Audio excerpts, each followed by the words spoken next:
So, let me go ahead and turn that off. Hello, world. Is me, I is him. Don't have no brim on, but not so slim either. Ryan, aka Crownson's Corner. This is the Healing Chefs podcast.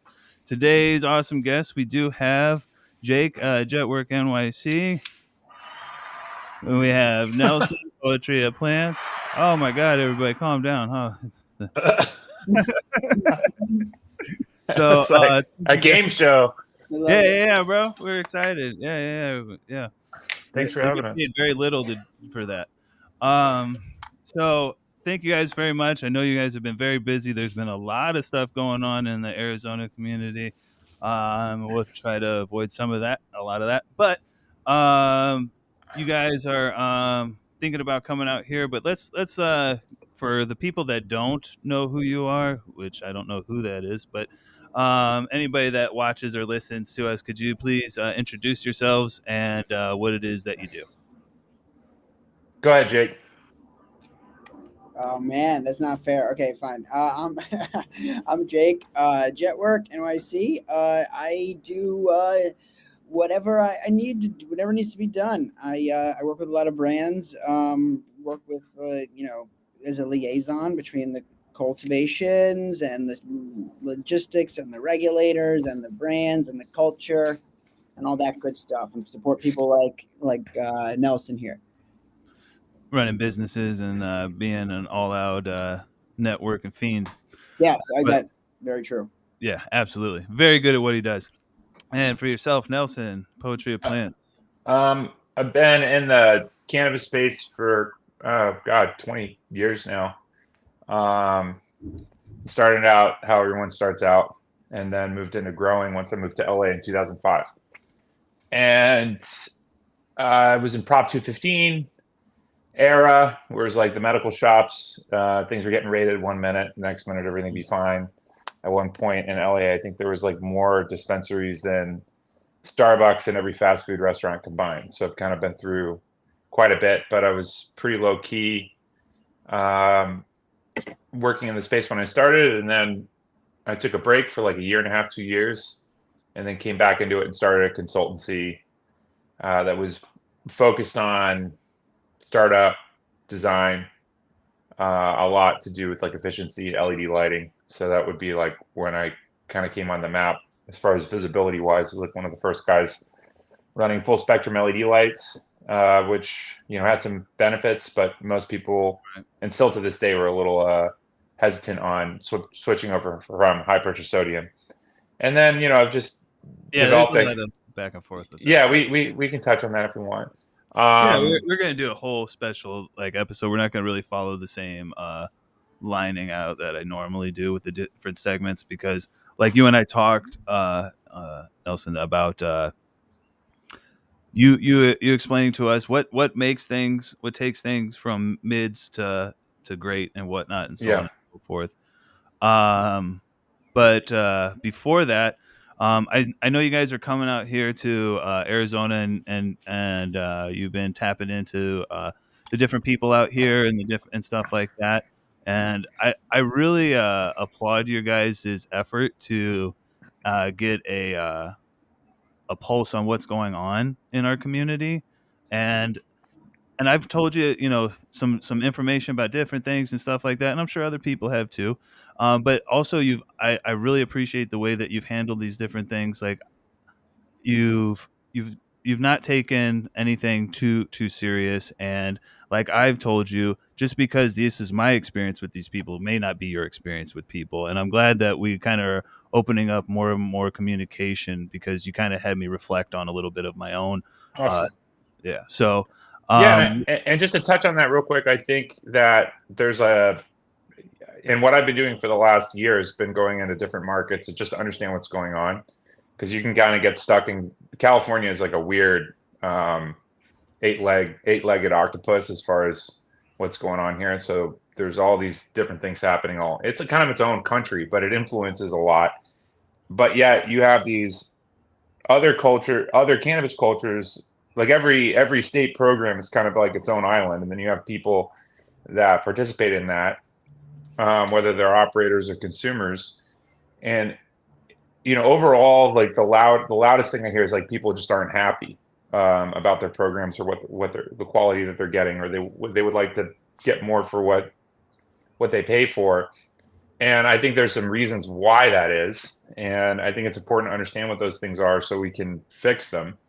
But overall, in Arizona is a very unique market. It's got some weird little things going on with it. That's just how the laws were written, the regs were written. Yeah, the But licensing. the licensing and the way that the ATOs work, and how there's like these original sets of licenses, and then there's social equity licenses, and then there's this whole group of people that like lease ATOs so you can operate under their license.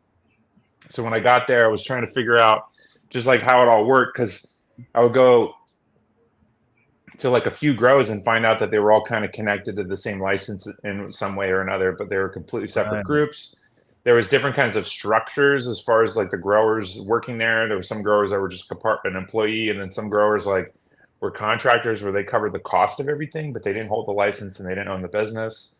And throughout all that, I saw a lot of people that were trying to like still do the best they can and create a quality product, and had a lot of pride behind what they were doing, which to me is like the fundamental, most important thing that we have to cultivate in all these spaces, is supporting the growers and the people that want to do good work in the space. And that's how I met Jake too. Is like Jake and I met like we've been in the DM and chatting for a while, but a little over a year ago, the conversation started on how to improve things. And he just has, I'm like 42 now. Jake's 10 years younger than me, so Jake's got a little bit more gas in his tank to, I'm still out there doing all of it, but this man, they call him Jet for a reason. So Yeah, I mean, and I just saw like a lot of relationships he was building, kind of putting things together, and that's how this whole Arizona thing happened, right? So I got an opportunity to do, some branding and some licensing of some genetics, and then that situation ended up falling apart. But in the falling apart, I got to understand what was going on, like how it all worked, which I was like, wow, this is really convoluted and complicated and challenging. Oh yeah. And I just, for me, I'm like, I just want to come up to Arizona, meet people, and see what's going on, just to understand it a little bit better. And it was a good trip. I think it's good too. Sorry, go ahead, Jake. Oh well, no. I just wanted to off the heels of that. I wanted to say that Nelson comes into one thing that really resonated with me, and then this is for every state, but Nelson comes in like a tourist, and that's important. Meaning, like, what's the word? Like, if you're going to a foreign country, you want to come in like it's not your culture, because it's not. And so I'd never really seen someone go in like in that way, and that's really like wanting to know about what's going on there specifically. And I had always gone into these other states like reg first, right? So it's like, I'm not going to show up in your state unless I've read and understand those regulations, but that's only part of it. So and you can learn it a lot faster. So I was very blessed. It was definitely an excellent trip. Yeah, and I think it's great because with your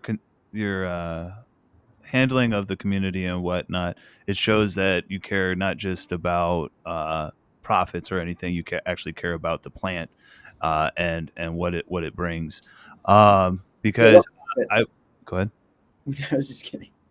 But and if I can speak on that too, it just doesn't work the other way. Like, people, like what I've seen is a lot of people from California go to these other markets, and they kind of like, maybe they make a lot of money, but they kind of leave things worse than what they were.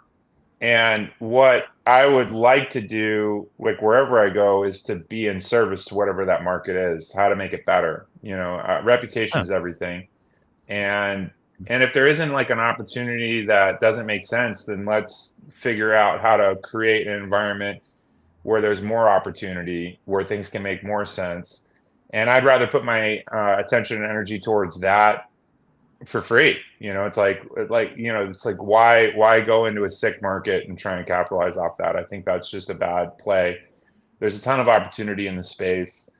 A lot of people are kind of down and out because we've seen a lot of people go out of business, but that was because they came into it the wrong way. And we can talk about that, for like 10 hours on like what those fail points are. I mean, people get kind of like, they turn into Gollum from Lord of the Rings. Yeah. They see a shiny object and they think that's it. But no, this is like a real business. It's really hard. Growing indoors is really hard. Um, and there's a lot of bad ideas in the space, and there's a lot of people that have kind of like capitalized off of it. There's a lot of double dipping. There's a lot of corruption. So the way, I used to be really upset about all that, and I shit post on stories and things that were kind of heightening or elevating that corruption. But now at this point, it's just like, let's just go create something that feels good and that isn't corrupt, and see where that fits. That could be in California, working on getting a licensed micro grow here.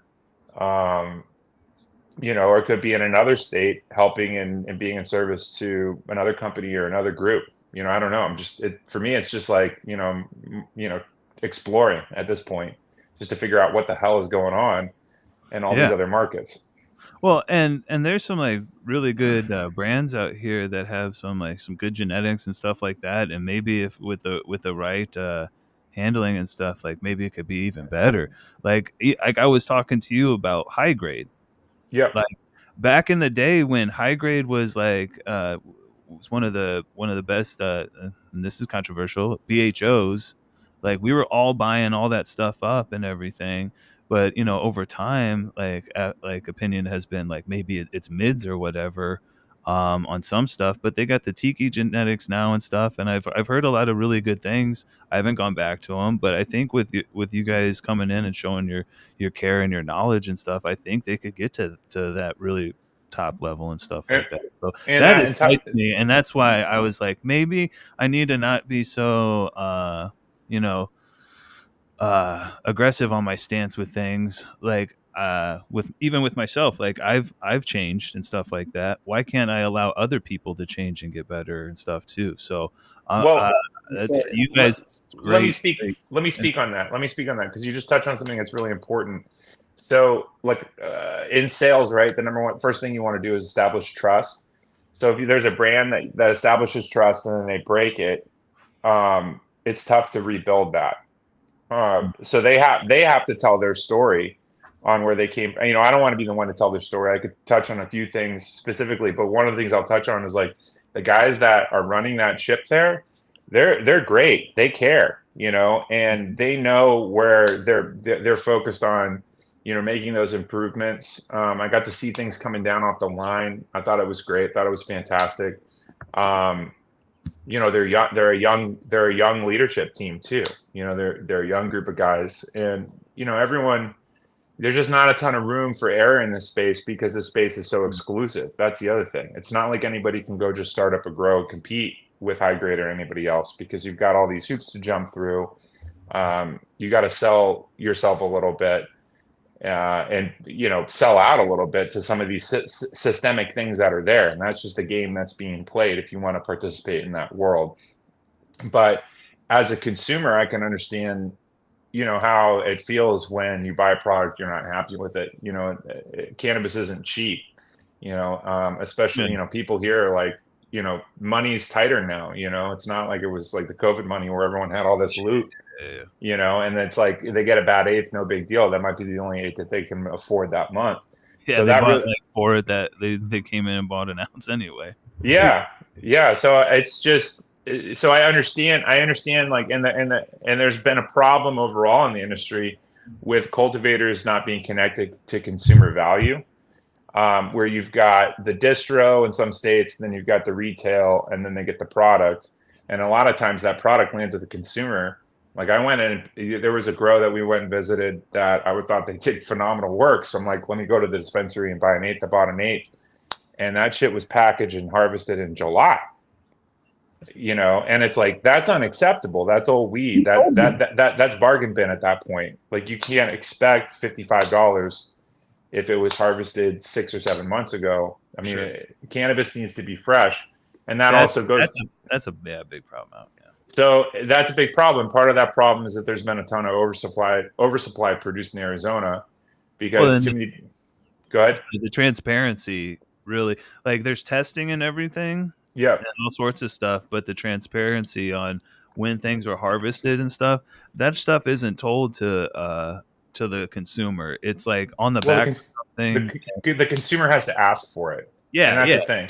Which So is if we educate the consumer on those value points so they know what to look for, then those companies that are making the decision to put something out at the top shelf dollar, but was harvested 7 months ago, they'll make those right. adjustments because it won't sell. Make an educated purchase. Yeah. You know, and so the part of the issue is the whole ecosystem around Arizona is it's a limited grower environment, but then you've got people that can kind of lease out these licenses, and then you have all these grows. So there's been a ton of overproduction, and then a ton of like old and low quality flower hit the market, which then depresses the value of things that are good. And then so it has a chain. When you have oversaturation, you have a chain lightning chain effect on everything else, and those people that are leasing out those licenses, they're getting paid no matter what. So, for them, it's easy money. Go ahead, Jake. Start. I have to draw attention to that one part because that's absolutely the case. So Nelson and I talk about this a lot, which is equity, and I mean that in the sense of you need to feel like you're working. If your business doesn't work, it doesn't work for me. You know what I'm saying? Like, meaning it's like I don't. It's like a brand. If a brand is not interested in their own longevity, like if they're not interested in my longevity, that's a problem because like I'm certainly interested in theirs. You know what I mean? So it's like it breeds that setting it up that way. I'm not even claiming this was done in a malicious way because I don't even think they could have really known that would be the case. But it essentially it's like I don't care who rents from my apartment. It's on Airbnb. Next person's going to be just fine with it. So that kind of in my own existential way is problematic. It's like you want your landlord to be rooting for you as opposed to like just collecting the check. It's like commissaries or like ghost kitchens and whatnot. Like they're the landlord's getting paid for sure, whether your DoorDash business works or not. So yeah, no, that's absolutely great point. And add this, Jake and I are chronic interrupters. Forgive us. We both. Run it. You're gonna get it. But I talk too much. No, you're good. To add to that too is just like because that structure is in place, it's not going to work forever, and that's the other thing. So even though these people can rent out their ATOs and get more grows going or however the structure is, that they might be making that money short term, and a lot of people are trying to get the money while the speculative value is there. But that speculative value is going to go away because the eighth prices and the value of cannabis in Arizona has gone down. It's like it's gone away. So it's like you can see there's like kind of an average price range of what people will pay. And it's like what it is in California. So it hits this oversaturation point. And then you need to look at like states like Oregon. Like Oregon had a full collapse. And so many good people went out of business just because there was such an oversupply. So there really should be. I don't know the prices there for sure. But yeah, right here, 45 is about what people want. 45 is what people want. In Oregon, they couldn't even give it away.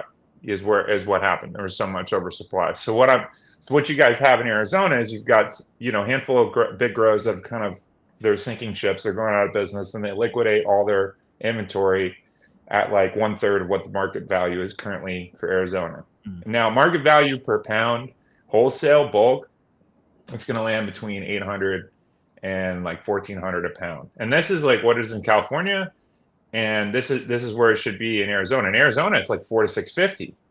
So they're taking a huge L on that bulk flower, and then that goes into a brand, and then so it's not good. Days, 300, 3,000 of 3,000. Yeah. No, that's So if someone's dumping all their inventory at like $400 to $650 a pound, that means that they're taking in that state with the cost that it takes to have the grow there. They're probably taking like $1,000 loss in each unit, and they're just trying to recoup some of their money that they've put in, or things are kind of falling apart and people are trying to pay themselves while they're exiting out the door. So I get that, but when you have thousands of pounds into a market that really just doesn't have that big of a market, what do you guys have? Like 120 stores. I think I'm trying to figure out how many pounds are sold on the rec and medical market combined. Well, this I've is got why when you show up to like Meta, these like different events and stuff, there's so many brand new different vape brands and concentrate brands and infused joint brands and stuff because yeah, that's they're dealing with all of that loss. Those are But the byproducts. 100%, and it's also The baloney of the weed industry. correct, and it's bad if if you've got a brand that you want to take into other states, because if you have you can have an oversaturation of brands too, and then everyone's just competing, for putting out the cheapest product at that it's a point. race to the bottom. So that's exactly Yeah. our business plan, which is being different via that. And it goes back to what we said in the very beginning. It's so not about the money. I wish it was just about the money. It would be easier. You know what I mean? And it's like so there can be oversaturation of brands, sure, but there won't be oversaturation of quality for quite some time. And I think there's something to hold to that. Not overproducing.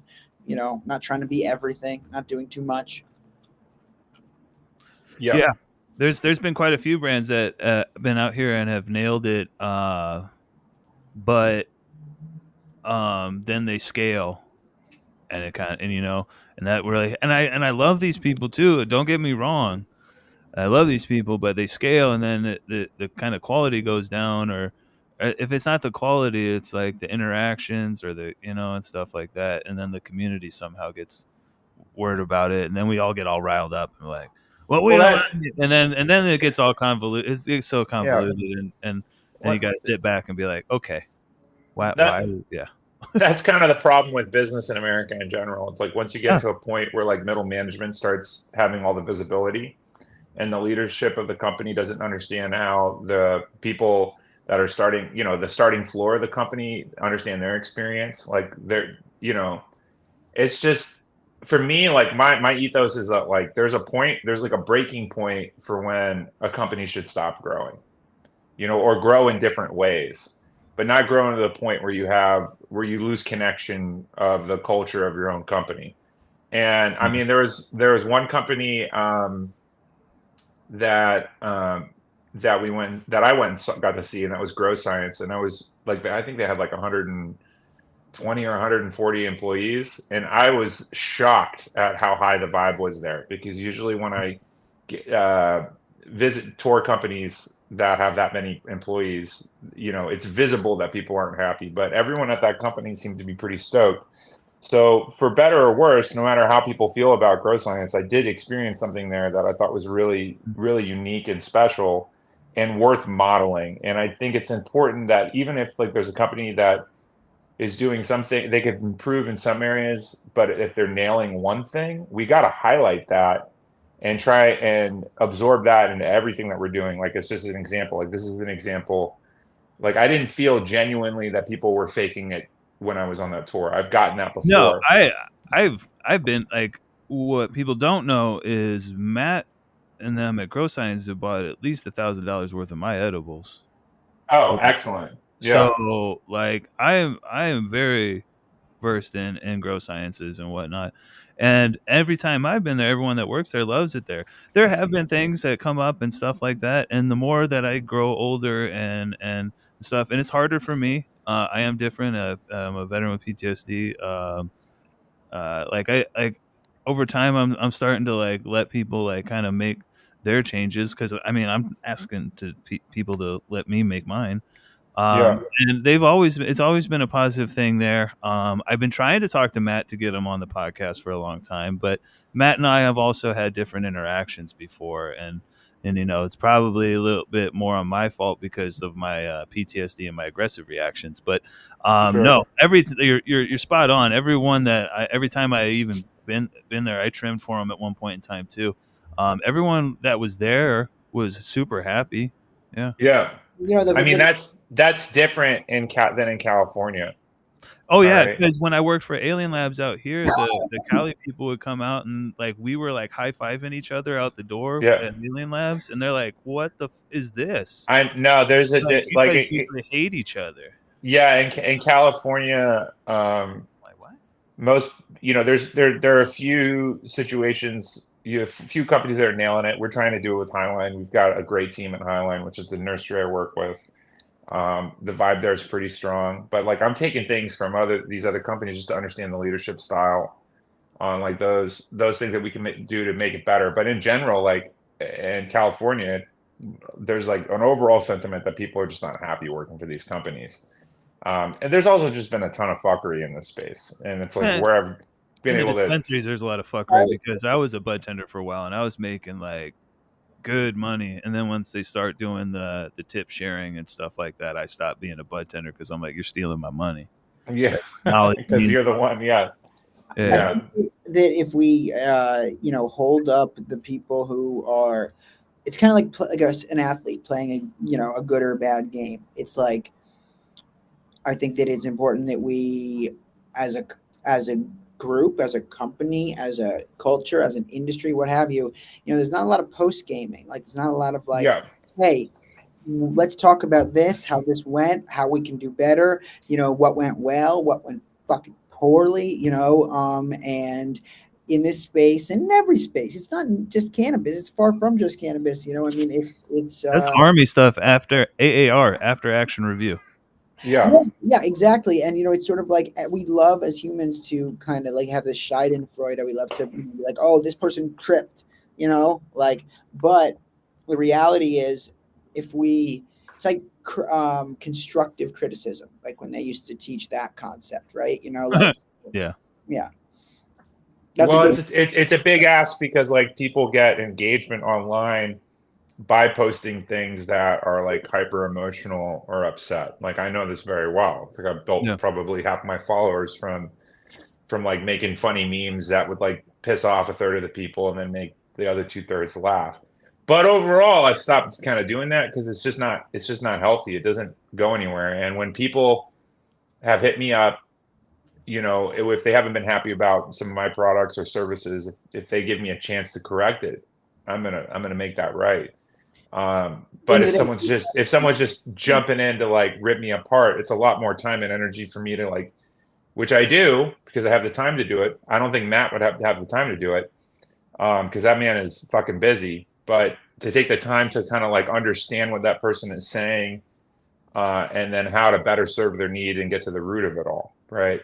But most of what happens is someone's like pissed off and then they get in someone's DM or they put, an aggressive comment out there. People's response now is like, fuck that guy. Like, I don't give a fuck. And that's just kind of broken down the opportunity for there to be like a teaching moment for the business owner and for the customer. So Yeah, I mean, there's just different people, not just Matt, that aren't accessible to be able to have those conversations. so there's a need. So that there needs to So be more of that. Yeah.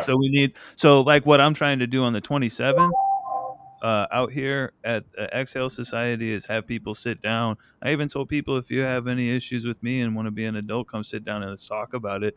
Let's bring some healing to the community and work some of this shit out. Because working against each other is not going to get us to be any better. It's just not.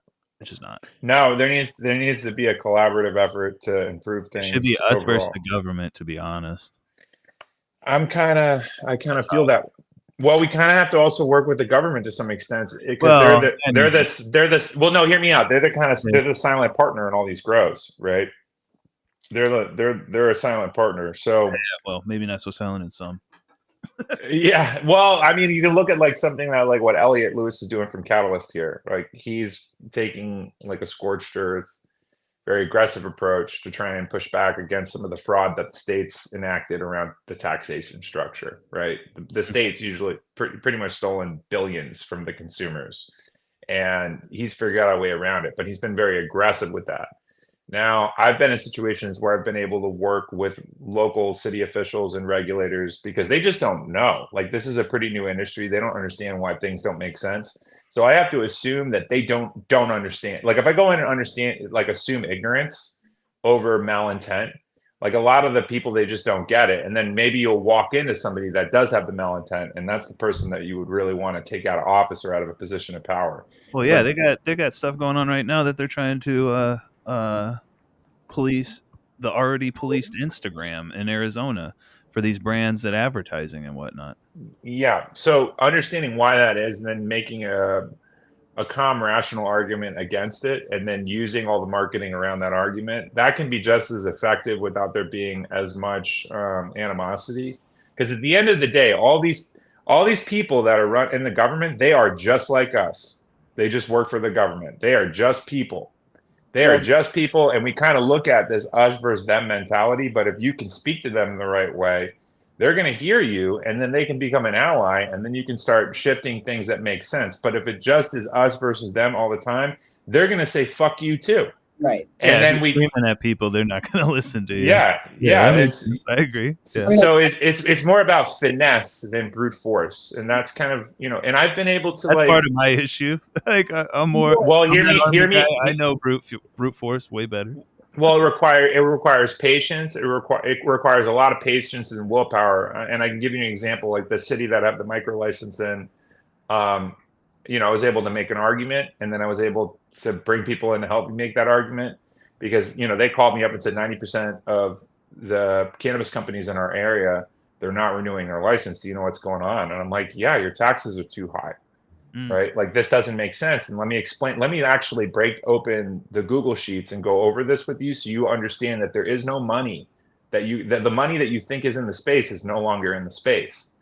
So my advice is, why don't you reduce those taxes significantly?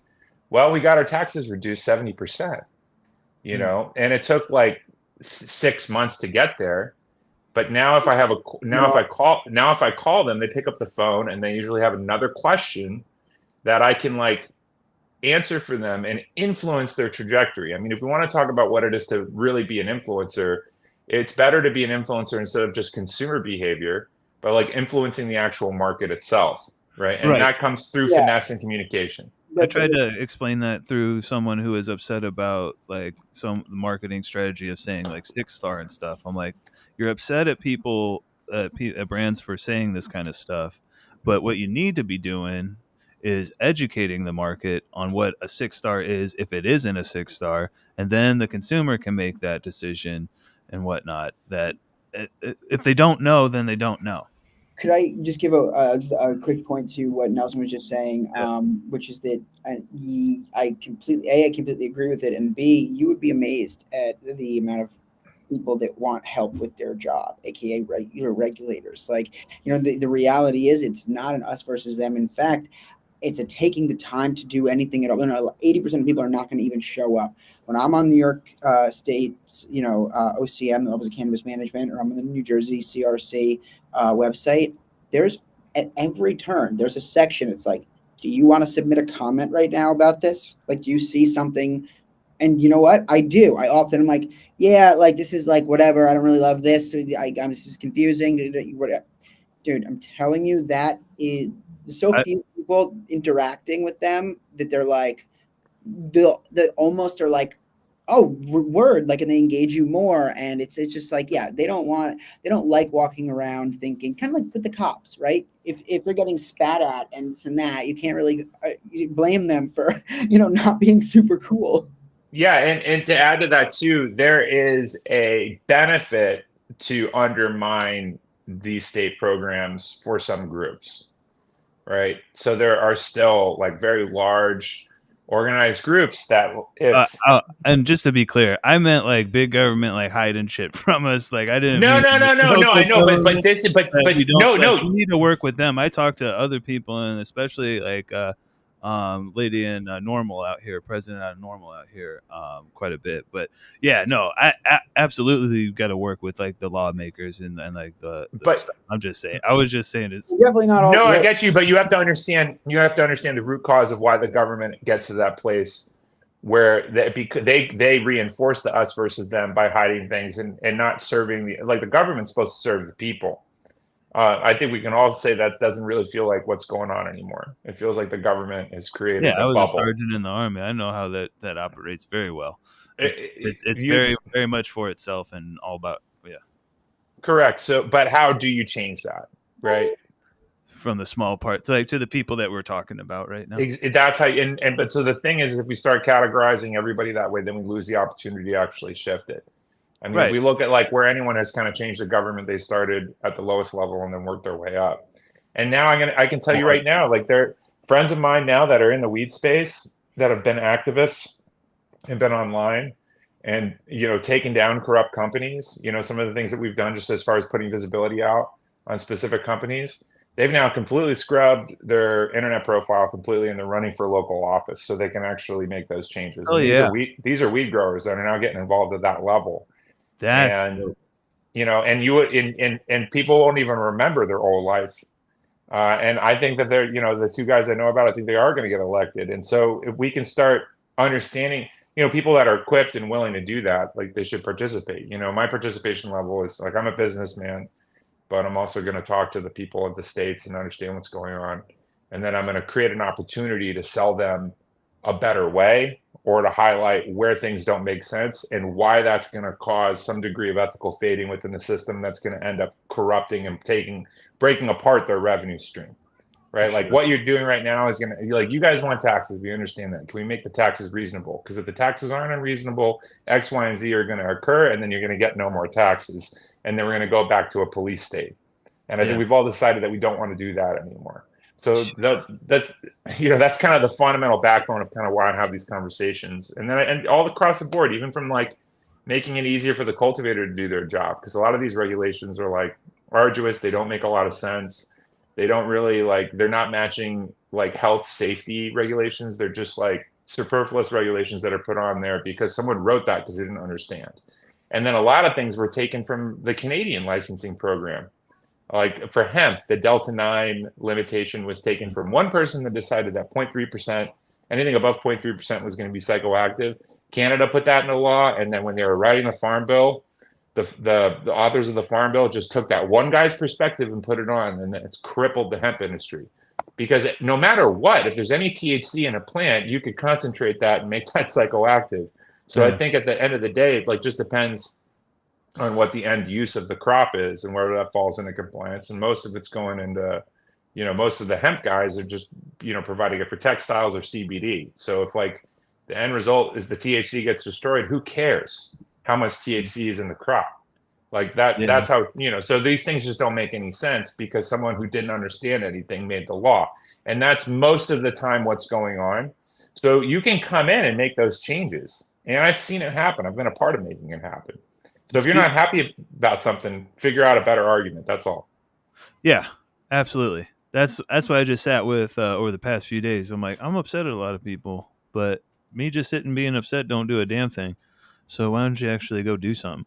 But with that, we were talking about how you were going to educate us on how taking things from, and I don't want to beat anybody over the head, but just saying taking maybe a middle lane product to a higher product by just changing. I don't know, maybe changing the lighting.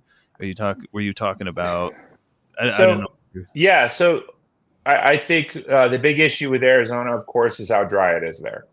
Yeah. Right. So the key thing that could kill a crop in Arizona is going to be their dry and their post-processing. The cure.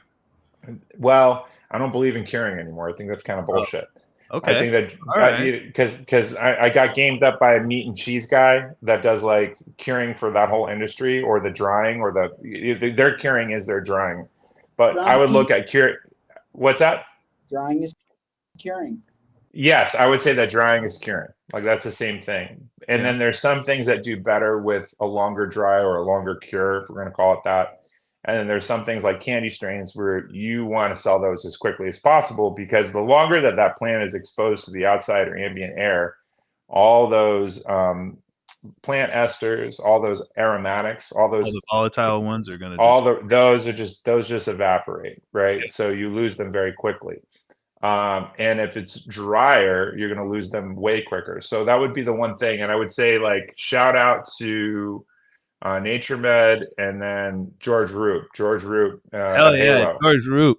Halo Cannabis. Yeah, they have got it down, as far as the quality. Did we lose Jake? We just lost Jake. Oh, we lost Jake. That's all right.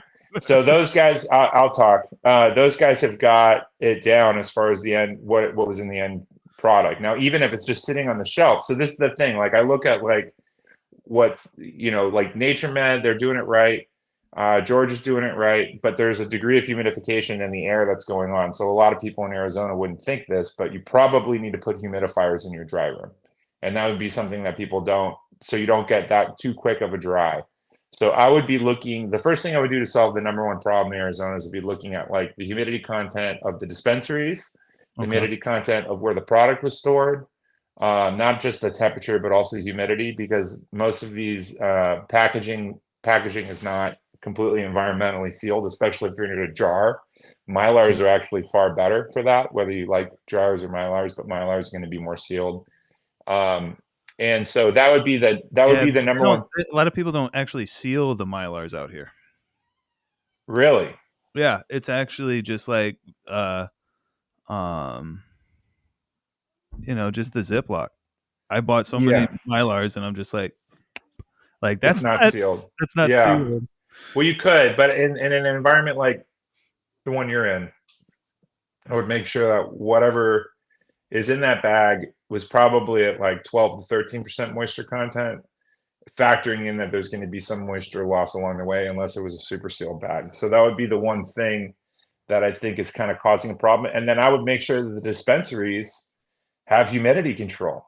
Like those dispos, like the doors are open, you got 0% relative humidity. That's going to get into wherever they're storing that product. And then if that product sits there for a month or two, you're going to lose like big value points off that product. So I would say that would be the number one issue. I would, and we didn't go to a lot of grows where, I went to a handful of grows, but everyone there was a pretty good cultivator. Yeah. Sorry, real quick. Dan. He's not on. He's back though. We got Jake back. Yeah. No, absolutely. Cannabis, grapes, all that kind of stuff. Terroir is a big thing. Me being a chef and whatnot.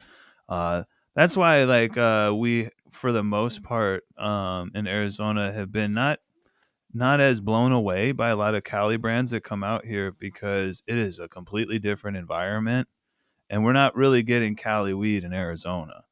But I mean, I'm glad that people are trying, for sure, because obviously if you don't try anything, it ain't going to get anywhere. But do you guys have plans to come in and actually help out some of these grows, or? We're open to it, but like I don't have anything planned out. At this point, it's just meet people, and if they need help and I can help them, great. And if there's space in the market for me to participate and bring some genetics in, great. But at this point, we're just basically looking at just meeting people, figuring out where. Right now the market's pretty saturated. I don't know.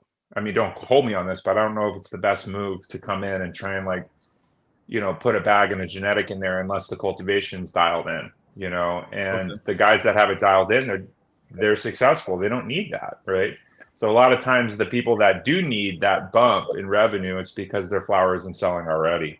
If their flower isn't selling already, then there's another problem that needs to be dealt with. And doing that kind of a lift requires a lot of power and control in those operations, and that can be really difficult because you've got people that are responsible for those things that may or may not be delivering, and then you end up coming in there, you're kind of like the asshole that's fixing shit, and that can rub people the wrong way. So there's all these political dynamics. I would love to set up like 50 lights in every state and just do a 50 lighter in every state and just do small batch, have 4 small rooms, and just that's like kind of like would be what I'd love to be able to do. And there's enough cultivators here in California that are looking for a cool opportunity to get out of the factory farming and back to like the craft. So, but it just depends on whether or not the market it's the right fit for the market and for the people. At this point, I just want to do a collab with fish and grow some. Yeah, there you go. Yeah, at this point, I just want to like vibe out with the people in Arizona, because we met so many great people. Yeah, and, I'm tired of the different drama. That's why I hope that like we can like settle some bunch of different things and stuff, and we can all start working together, because there's a lot of great ideas and stuff. And even last year when I first started this podcast and stuff, I really wanted to work with a lot of these people. And drama happened and whatnot, but at the end of the day, it's all bullshit and stupid anyway. So like, I want to get towards the plant and like. And the way forward that might be just going to Arizona, going to these other states and throwing some events, Yeah. and just like creating a good time and then see what comes out of it. But I also know that, like look at what happened in New York. Like the New York market was kind of decimated by California, product and people from California. The last thing I would ever want to do is come into a market and have it feel like it was exploitive, because that's that's what the MSOs kind of do, and it's like, no, that was like something I wanted to ask you about. Like the MSOs and the licensing. A lot of people don't really understand how that works. But it's pretty much different, like franchising. yeah. So that's really hard to do. This isn't McDonald's. It's a living, breathing plant that not full of. So it's hard to like replicate. And if you want to grow in Arizona, you've got to pay a pretty significant amount of money to somebody that has a license, right? Just to be able to operate under that license. Yeah, shoot, I was trying to make my edible brand a long time ago, and walking into every meeting about how much it was going to cost and stuff like that, just to rent out the license before I did any other like testing and anything else. So yeah, it's insane. So it makes it hard for people with a little bit of money to come in and perform. You need to have a lot of capital. So you need to have a lot of capital, and you need to have relationships with capital, which kind of then gets you into, one sort of investment group, which, cannot, there just doesn't end up being a lot of margin left. When you start looking at it, it's like, can you do this and actually make a living? I mean, yeah, but if the consumers are expecting a high quality $35 eighth, not really. I mean, you're working off like a 10 to 20% margin, and that's what I'm trying to say is that like that's kind of how every business is to some extent. Like that's the bottom end margin where you can be profitable and continue to do it. So the system there, the way it's set up is definitely kind of funky, and it makes it hard. And now you have oversaturation of product, and you're going to have waves of ups and downs with that, where things correct themselves. And then, like I put online, you've got grows that have like a massive amount of canopy, over an acre of indoor canopy, that are coming online, and very complicated facility. Shout out, things. I'm glad I got the tour because it was like quite a sight to see. But it's going to be very difficult to operate and produce quality out of that facility. I'm not going to name their name. Just trying to be vague? Was that the vertically, like the tiered kind of thing? That was the big, yeah. There was like 6-tier veg and then 4-tier flower, and I hope if they pull it off, I'm going to be really impressed. But what does that mean? That means when they get operational, there's going to be some learning curves. They still got to move that product, which means there's going to be more middling quality product hitting the market, depreciating the value of everything else, which is not good. A lot of us saw that, and good luck to them. I wish everybody good luck, but that I like immediately some of the growers that I talked to were like, so this top stuff isn't going to get as much love, or I don't know, maybe if you just ran all veg, I don't know, man. My understanding is they're going to pay people significantly more to work on the top levels. Yeah. So if you want to work that way, you'd be at a different. So I mean, maybe that'll work. I mean, obviously they have a plan. I mean, they're not just like, well, here's a building, so figure it out. But yeah, to be fair, not to them, but I do know a lot of people that were like, well, here's a building. Then again, that's kind of how I started this podcast. Yeah, that's kind of how we all start to some extent. But I'm just I just don't know how many grows, because this is the other thing too. To build out a grow and get it licensed can take years. So they've invested a lot. They probably started building out. My guess is like first or second year of COVID, because we had this, all of a sudden weed became an essential service, and pounds went up significantly in price, like over 2x of where they're at right now. So everyone got lost in the sauce, got Gollum with the ring, right? They're like, oh my God, it's going to last forever. So you had all this investment capital come in, and then a lot of building. The same thing happened in California. So as much as that we've had a lot of businesses go under in the last couple of years, we also have a lot of businesses that started building before that before that oversaturation point happened. Is that And they have to finish building. Like I've seen some grows out here in California that were acres of indoor that haven't been turned on yet. And it's like, well, the retail market's kind of reached its saturation point. We know this because Verbal going out of business was a large distributor that couldn't fulfill on their accounts receivable from the dispensaries.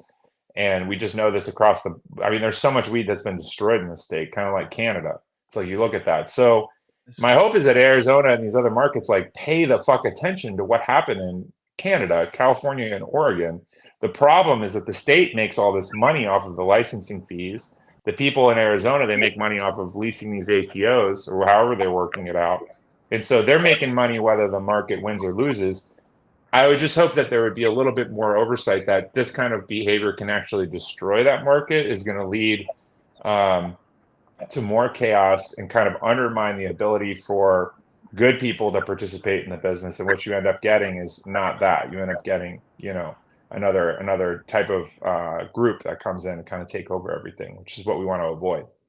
Absolutely. I couldn't say it better, but yeah, no, we gotta like it's all about being open to change and all sorts of stuff. And I really appreciate you guys coming on here. Do you have anything else right before we get off here that you wanted to add? I know you guys may be coming back out here to Arizona sometime to check some more stuff out.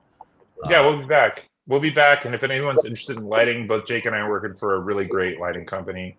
And that was the nature of this tour, really, just kind of look at everyone's lighting, see if we can help them out with the lighting.